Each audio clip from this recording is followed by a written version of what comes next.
Good morning. You're welcome to another edition of Import Export Platform, Facebook Live from 3 Pest Trade Academy. My name is Dele Ayimibo, and we'll continue from where we stopped on Friday, analyzing the Nigerian market actually. Remember, this is the AFCFTA, the what, the why, and how to assess or export to Nigeria. And this morning we are looking at part 46. Part 46.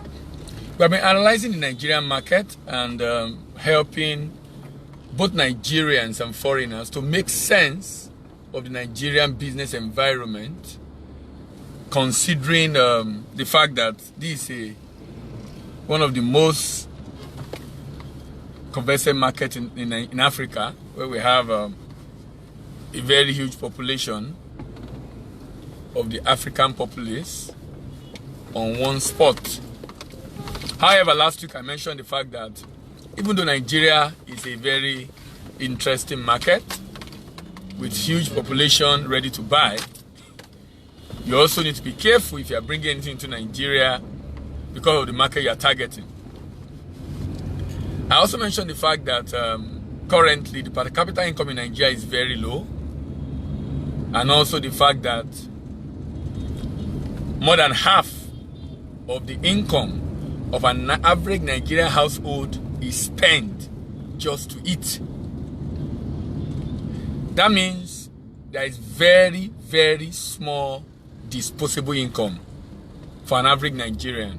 That means if you are going to be selling anything in Nigeria, it has to be something that is a necessity of life. If you are going to do mass market, if you are going to target a lot of people, whatever you are selling must be a necessity of life, in the sense that it must be a product that everyone will be interested in buying. Salt, sugar, food items. Now, if they are not food items or things that an average Nigerian will want to buy for survival, then you now have to redefine your market. So you can identify who exactly are you going to sell to and how do you reach those people. Maybe the middle class that is shrinking pretty fast, very fast, and middle class will be very large between 2004 to 8 to 9, as the financial crisis hit the global business environment, it began to shrink. And of course, as Nigerian also, successive government have not been able to take critical economic decision, that has gone very low.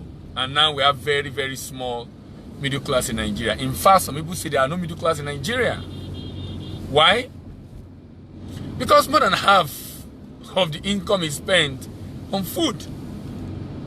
And that means that any item you are trying to import into Nigeria or export to Nigeria, as the case may be, must be a product that is not luxury. Not that you can import luxury items, only that you now have to redefine your market and ensure you target the people. But definitely not mass market. Definitely not majority of the people. Because currently, majority of the people are living solely for survival. Solely for survival. Considering the fact that the economy of Nigeria is growing at about 2% and the population is growing at over 3%, it's a big, big, big challenge. And the fact that we are still having inflation that is double digit, is a big challenge. And all these are contributing to the fact that more and more Nigeria and Nigerian are becoming more and more impoverished. In fact, I saw a video some times ago, and the video was showing how many Nigerian is entering into poverty every second. And it's just like a way of people running and jumping into a hole, jumping into a hole, jumping into a hole, jumping into a hole, jumping into a hole.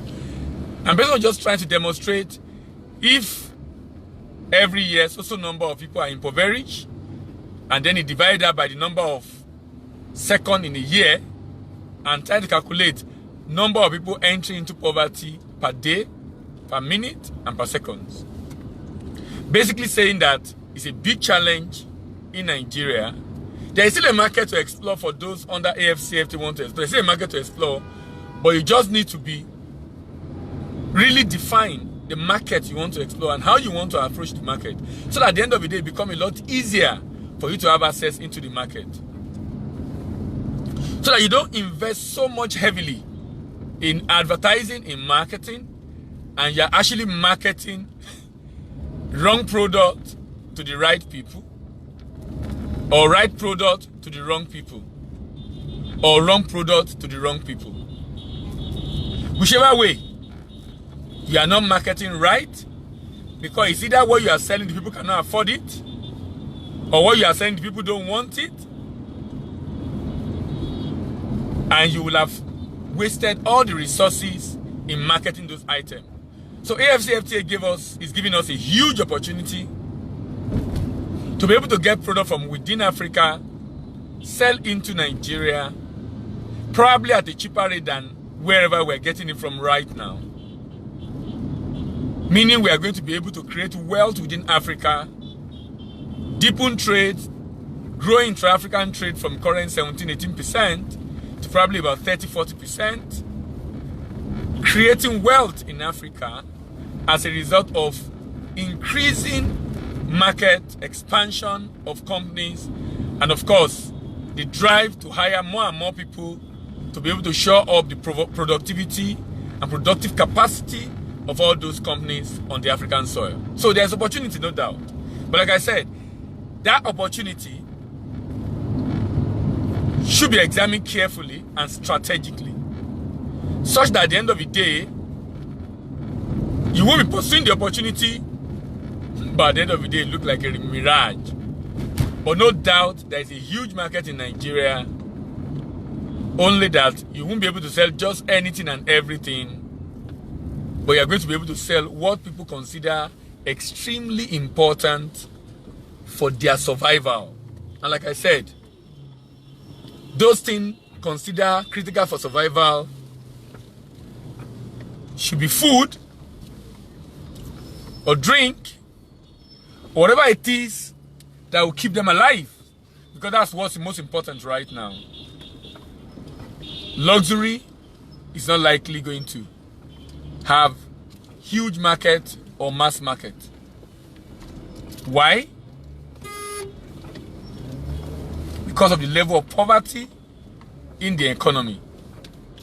Let's hope that the new economic team set up by the president will be able to give the right advice, and then the president also take on those advice, and then probably begin to see an upsurge in the growth of the economy from the current very low level of 2%, when the like of Rwanda is growing at 12%. No, you know, one of the presidential candidates the last time was saying, look, Nigeria can grow at 15%. 15%. That why will we grow at 1-2%? And we are happy that we are growing, that we are out of recession. We have not recovered from recession. Of course, we are no more in recession, but we have not recovered, because we're growing at about 6-7% before we went down the drain. So we've not recovered. And that's why we're still where we are, because we're operating at a level, and suddenly we started going down and down and down and down.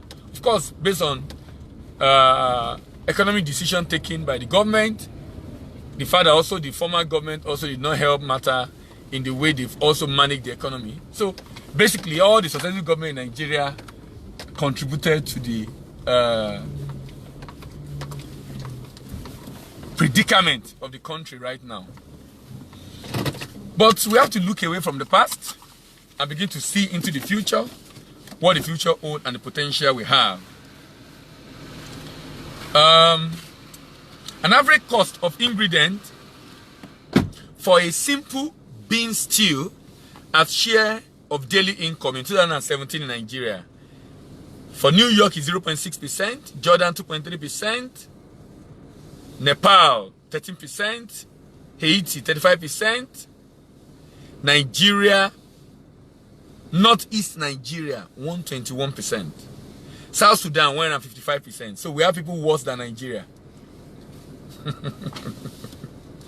Nigeria has the highest extreme poverty population as of June 2018. Nigeria overtook India as the poverty capital of the world with 86.9 million Nigeria in extreme poverty. You know, when you say someone live below poverty line, that's spending less than $2 a day. But when you say extreme poverty, probably not even able to get what to eat. India, 71.5%. India is over 1 billion, by the way. So that means less than 10% of India is in the extreme poverty. Less than 10%. India is over 1 billion, 1 billion people. Nigeria is just about 200 million people. And we have about half of the country in extreme poverty. Not living below poverty line, extreme poverty. Democratic Republic of Congo, 60.9 million. Ethiopia, 23.9 million. Tanzania, 19.9 million. Mozambique, 17.8 million. Now, so if you are targeting Nigerian market, you will have thought that, oh, Nigeria have over 200 million people to buy. But you need to understand, about half of them cannot even buy anything. About half of them cannot even buy anything. So if about half of them cannot buy anything, don't be deceived or carried away with the population of Nigeria if you are trying to assess your market. Having looked at the population, you are also asking the question, how much of the population can buy or have what it takes to buy? Because how do you expect that a population of over 200 million people, about half of them cannot even afford what to eat? Talk less of being able to buy anything. They are being supported by government with aid agencies from within and outside the country. So I'm basically saying that Nigeria seems to be a country of contrast, in which you have a huge population that's supposed to be a great market, but indeed it's not a market. It's not a market at all. It's not a market at all because the market you are talking about do not have purchasing power. The market you are talking about do not have purchasing power. So they really and truly cannot buy as we thought. Why? The people are grossly impoverished. The biggest company on the Nigerian Stock Exchange sell salt, sugar, pasta, and cement. And that's very instructive. The biggest company on the Nigerian Stock Exchange sells basic necessity of life. Basic necessity of life. That means that company is able to grow to where it is today because it's serving majority of the population. Majority of the population. Why? Salt, sugar, pasta. They are all food items that everybody eat every day, even those in extreme poverty. So those people, those about 90 million people in extreme poverty are going to buy this product. And that's why such company can grow that much. I'm basically saying that if you are trying to export to Nigeria, if you are trying to import to Nigeria, and you want to have huge sales, you must be targeting the lower rank of the ladder. You must be selling what everybody needs on a daily basis. In the next 2 years, the company will be launching a petrol company. There seems to be a marked difference in terms of market need or want or what people will pay for. This man understands the market and therefore continue to win. And he is talking about Dangote, the richest man in Africa. He seems to understand the market. He seems to understand the market and he continues to win because he sells what an average Nigerian household needs. He sells what an average Nigerian household needs. Remember, we are analyzing the Nigerian market. I'm trying to talk about the fact that if you are going to come into Nigerian market, what you are selling, if it's not mass market, then you must be very strategic and be able to do a very, very good marketing, have a very good marketing strategy in place to be able to ensure that at the end of the day, you are able to get the desired result. Else, it might be a wild goose chase. You might see a huge population in Nigeria, but there is no business there. Why? Okay, don't let me say there is no business at all, but the business might not be as high as you think, because you might be coming in and thinking that, okay, I'm targeting about 100 million people, and you might find out that only 50 million can buy what you are selling. To scale in Nigeria, notable non-tech company that have scaled $1 billion include Duffy Food. Company in Nigeria that are not technology company that have scaled $1 billion include Duffy Food. Typically, in other parts of the world, it's technology company that scale $1 billion. So in Nigeria, the like of MTN, Glo, and the like, technology company, those telecommunication company, are the ones that have scaled $1 billion, because technology also, especially phone. In fact, someone said data is life. Meaning, data has become a basic necessity of life, such that people can be hungry, but they will buy data. People can be hungry, but they will buy data. Why? Data has become life. So the like of Duffy Food, who produce Indomie, and Chivita, who produce a cheap juice drink aimed at regular young Nigeria, are a people that have been able to understand the market and meet the needs of the market. You know, someone said, when an Indian is coming to Nigeria, they tell them, don't do the kind of business they do. Don't compete with them in all those kind of business.